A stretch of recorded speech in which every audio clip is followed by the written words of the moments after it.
राजस्थान की इस महिला को पहले कुछ दिन कब्ज की शिकायत हुई, उसके बाद उल्टियां शुरू हो गई और दस्त शुरू हो गए और उसके बाद पेट संबंधी कुछ विकार होने लगे। ऐसे में जब डॉक्टर के पास गई और डॉक्टर ने इसका पूरा शेड्यूल सुना तो जो डॉक्टर ने कहा आप हैरान हो जाएंगे। डॉक्टर ने कहा कि तुम आटा कौन सा खाती हो। उसने कहा मैं आटा जो फ्रिज में रखा होता है उसके बाद उसकी रोटियां बनाई जाती हैं। तो फिर डॉक्टर ने जो दिखाया वो मैं आपको दिखाती हूं कि जब आप आटा फ्रिज में रखते हैं तो क्या होता है।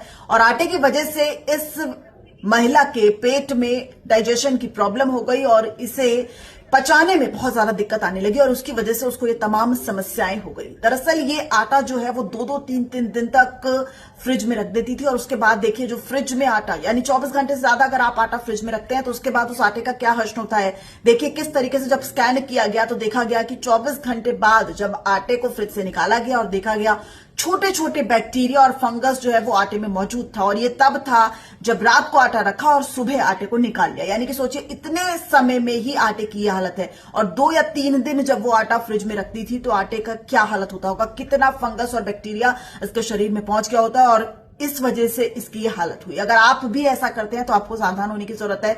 वहीं ज्योतिष में यह भी कहा जाता है कि आटा अगर आप बहुत ज्यादा समय तक फ्रिज में रखते हैं तो आपकी फाइनेंशियल कंडीशन भी बहुत ज्यादा पुअर हो जाती है। तो उस दृष्टि से भी आप देख सकते हैं। लेकिन सबसे बड़ी बात आपके स्वास्थ्य के लिए कितनी महत्वपूर्ण है कि आप आटा फ्रिज में मत रखिए। और अगर आप ताजा आटा गूंद कर उसकी रोटियां बनाएंगे तो आपको वो ज्यादा हेल्दी रहेगी, हाइजीनिक रहेगी और आप स्वाद भी देखेंगे। जब आप बासी आटे की रोटी खाते हैं तो जो उसका स्वाद होता है वो बहुत ही कड़वा होता है और बहुत ज्यादा स्वाद भी नहीं आता। शक्ल भी देखिए, आप सफेद रोटी बनेगी अगर आप ताजे आटे की रोटी बनाएंगे और आप रखे हुए आटे की रोटी बनाएंगे तो वो थोड़ी सी ऐसी बनेगी कि आप बस खा लेते हैं। वर्किंग वुमेन ज्यादातर ऐसा करती हैं, लेकिन इस वीडियो को देखने के बाद मैं तो ऐसा नहीं करने वाली।